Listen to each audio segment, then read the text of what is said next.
संक्षिप्त शिव पुराण विशेषण संहिता अध्याय 11 शिवलिंग की स्थापना, उसके लक्षण और पूजन की विधि का वर्णन तथा शिव पद की प्राप्ति करने वाले सत्कर्मों का विवेचन।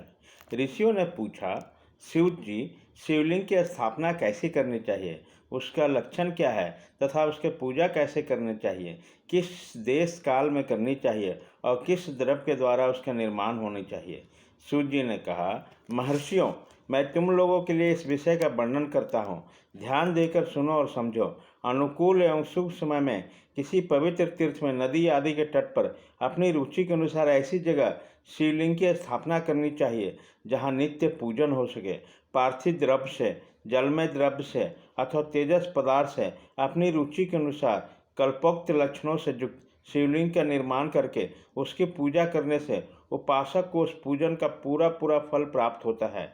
संपूर्ण शुभ लक्षणों से युक्त शिवलिंग की यदि पूजा की जाए तो तत्काल पूजा का फल देने वाला होता है। यदि चल प्रतिष्ठा करानी हो तो इसके लिए छोटा सा शिवलिंग अतः विग्रह श्रेष्ठ माना गया है, और यदि अचल प्रतिष्ठा करानी गई है तो स्थूल शिवलिंग अथवा विग्रह अच्छा माना गया है। उत्तम लक्षणों से युक्त शिवलिंग को पीठ सहित स्थापना करनी चाहिए। शिवलिंग की पीठ मंडाकार, गोल, चौकोर, त्रिकोण अथवा खाट के पाए के भांति ऊपर नीचे मोटा और बीच में पतला होना चाहिए। ऐसा लिंगपीठ महान फल देने वाला होता है।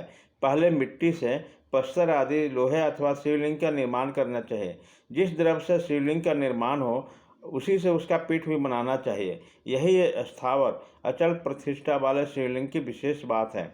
चल चल प्रतिष्ठा वाले शिवलिंग में भी लिंग और पीठ का एक ही उपादान होना चाहिए, किंतु बाह्य लिंग के लिए यह नियम नहीं है।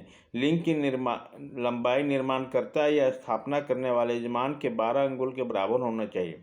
ऐसे ही शिवलिंग को उत्तम कहा गया। इससे कम लंबाई हो तो फल में कमी आ सकती है, अधिक हो तो दोष की कोई बात नहीं है। चरलिंग में भी वैसा ही नियम है। उसकी लंबाई कम से कम कर्ता के अंगुल के बराबर होने चाहिए। उससे छोटा होने पर फल मिलता है, किंतु उससे अधिक होना दोष की बात नहीं है।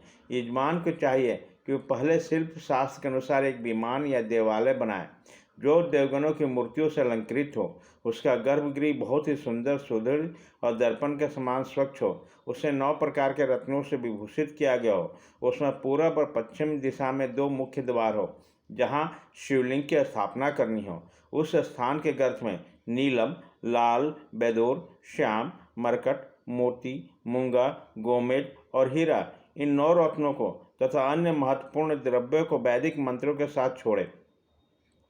सज्जोजात आदि 5 वैदिक मंत्रों द्वारा शिवलिंग को 5 स्थानों में क्रमशः पूजन करके अग्नि में हविष्य की आहुतियाँ दें और परिवार सहित मेरी पूजा करके गुरु स्वरूप आचार्य को धन से अथवा भाई बंधुओं को मनचाही वस्तुओं से संतुष्ट करे।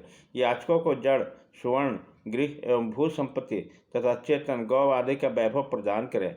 अस्थावर संगम सभी जीवों को यत्नपूर्वक संतुष्ट करके एक गड्ढे में स्वर्ण तथा 9 प्रकार के रत्न भरकर सज्जोजात आदि वैदिक मंत्रों का उच्चारण करके परम कल्याणकारी महादेव जी का ध्यान करें।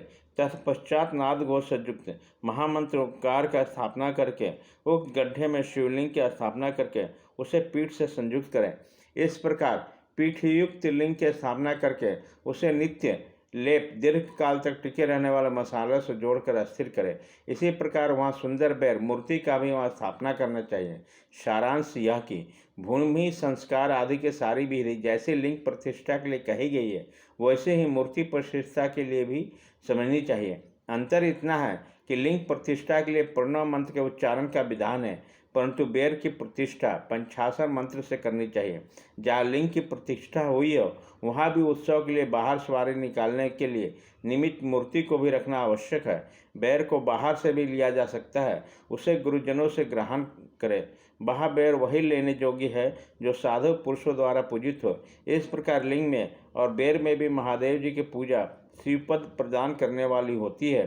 स्थावर और जंगम के भेद से लिंग भी 2 प्रकार का कहा गया है। वृक्ष, लता आदि को स्थावर लिंग कहते हैं और कृमि कीट आदि को जंगम लिंग, स्थावर लिंग को सिंचने आदि के द्वारा सेवा करनी चाहिए और जंगम लिंग को आहार एवं जल आदि देकर तृप्त करना उचित है। उन स्थावर जंगम जीवों को सुख पहुँचाने में अनुरुक्त होना भगवान शिव का पूजन है, ऐसा विद्वान पुरुष मानते हैं।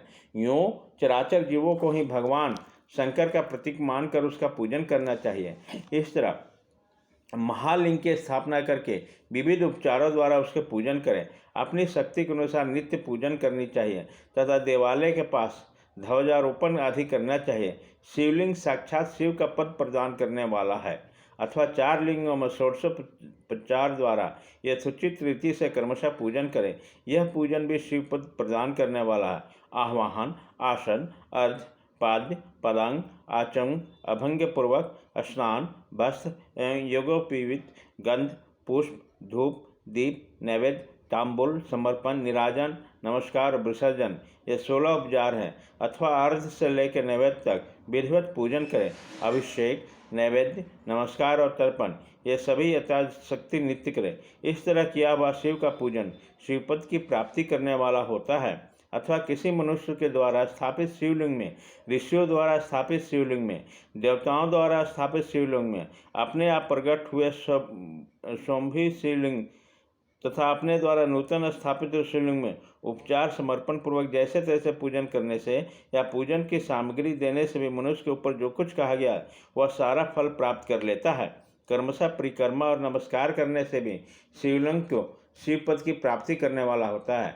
यदि नियम पूर्वक शिवलिंग का दर्शन मात्र कर लिया जाए तो वह भी कल्याणप्रद होता है। मिट्टी, आटा, गाय के गोबर, फूल, कनेर पुष्प, फल, गुड़, मक्खन, भस्म आदि अंश से बनी हुई अपनी रुचि के अनुसार शिवलिंग बनाकर तदनुसार उसका पूजन करें। अब प्रतिदिन 10,000 प्रणव मंत्र का जप करें अथवा दोनों संध्या के समय 1-1 सहस्र प्रणव का जप किया जाए। यह क्रम भी शिवपद की प्राप्ति करने वाला ऐसा जानना चाहिए। जप काल में मकरांत प्रणव का उच्चारण करने से मन की शुद्धि कराने वाला होता है। समाधि में मानसिक जप का विधान है और अन्य सभी भी उपांशु जप ही करना चाहिए। नाद और बिंदु से ओंकार का उच्चारण को विद्वान पुरुष समान प्रणव कहते हैं। यदि प्रतिदिन आदरपूर्वक 10,055 मंत्र का जप किया जाए अथवा दोनों संध्या के समय 1-1 सहस्र ही जप कर लिया जाए तो उसे शिव पद की प्राप्ति करने वाला समझना चाहिए। ब्राह्मणों के लिए आदि में प्रणव से युक्त 65 अच्छा मंत्र बताया गया है। कलश से किया हुआ स्नान, मंत्र की दीक्षा, मातृकाओं का न्यास, सत्य से पवित्र अंतःकरण करने वाला ब्राह्मण तथा ज्ञानी गुरु, इन सबको उत्तम माना गया है। द्विजों के लिए नमः शिवाय का उच्चारण विधान है। द्विजोत्तर के लिए अंत में नमः पद की प्रयोग की विधि है, अर्थात शिवाय नमः का इस मंत्र का उच्चारण करें।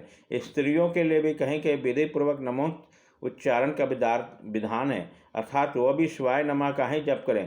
कोई कोई ऋषि ब्राह्मणों की स्त्री के लिए नमः पूर्वक शिवाय के जप को अनुमति देते हैं, अर्थात वे नमः शिवाय का जप करें। पंचाक्षर मंत्र 5 करोड़ जप करके मनुष्य भगवान सदाशिव के समान हो जाता है। 1, 2 अथवा 4 करोड़ का जप करने से ब्रह्मा, विष्णु, रुद्र और महेश्वर का पद प्राप्त होता है।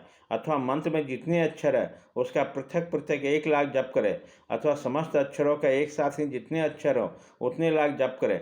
इस तरह के जप को शिव पद की प्राप्ति करने वाला ही समझना चाहिए। यदि 1000 दिनों में प्रतिदिन 1 सहस्र जप के 85 मंत्र का 10-10 लाख जप पूरा किया जाए और प्रतिदिन ब्राह्मण भोजन कराया जाए तो उस मंत्र से अभिष्ट कार्य की सिद्धि होती है। ब्राह्मणों को चाहिए वो प्रतिदिन प्रातःकाल 1008 बार गायत्री का जप करें। ऐसा करने पर गायत्री क्रमशः शिव का पद प्रदान करने वाली होती है।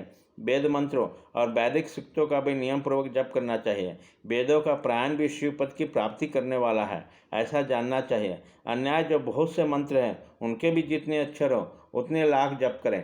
इस प्रकार जो यथाशक्ति जप करता है वह क्रमशः शिव पद मोक्ष प्राप्त कर लेता है। अपनी रुचि के अनुसार किसी एक मंत्र को अपनाकर मृत्यु पर्यंत प्रतिदिन उसका जप करना चाहिए अथवा ओम इस मंत्र का प्रतिदिन 1 सहस्र जप करना चाहिए। ऐसा करने पर भगवान शिव की आज्ञा से संपूर्ण मनोरथों की सिद्धि होती है।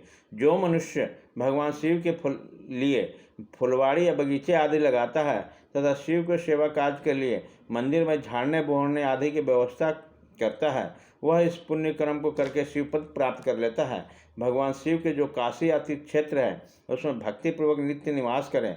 वह जड़ चेतन सभी को भोग और मोक्ष देने वाला होता है। अतः विद्वान पुरुष को भगवान शिव के क्षेत्र में आमरण निवास करना चाहिए। पुण्य क्षेत्र में स्थित बावड़ी, कुआं और पोखरे आदि को शिव गंगा समझना चाहिए।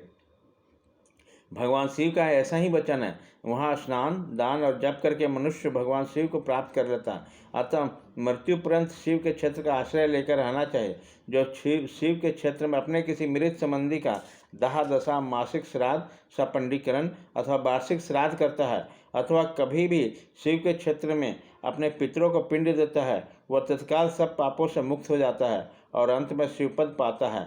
अथवा शिव के क्षेत्र में 7, 5, 3 या एक ही रात्र निवास कर ले। ऐसा करने से क्रमशः शिवपद की प्राप्ति होती है। लोक में अपने अपने वर्णों के अनुरूप सदाचार का पालन करने से भी मनुष्य शिवपद को प्राप्त कर लेता है। वर्णानुकूल आचरण तथा भक्ति भाव से वह अपने सत्कर्म को अतिशय फल पाता है।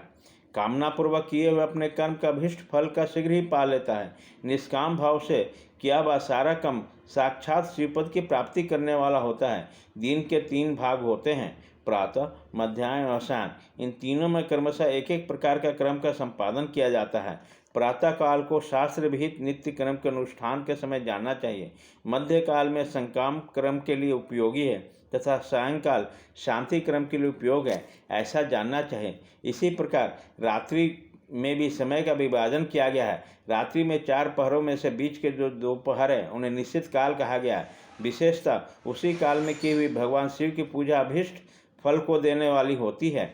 ऐसा जानकर कर्म करने वाला मनुष्य यथोक्त फल का भागी होता है। विशेषतः कलयुग में क्रम से ही फल की सिद्धि होती है। अपने अधिकार के अनुसार ऊपर कहे गए किसी भी कर्म के द्वारा शिवराधन करने वाला पुरुष यदि सदाचारी है और पाप से डरता है तो वह उन कर्मों का पूरा फल अवश्य प्राप्त लेता है।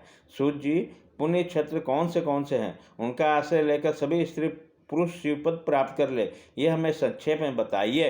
अध्याय 11।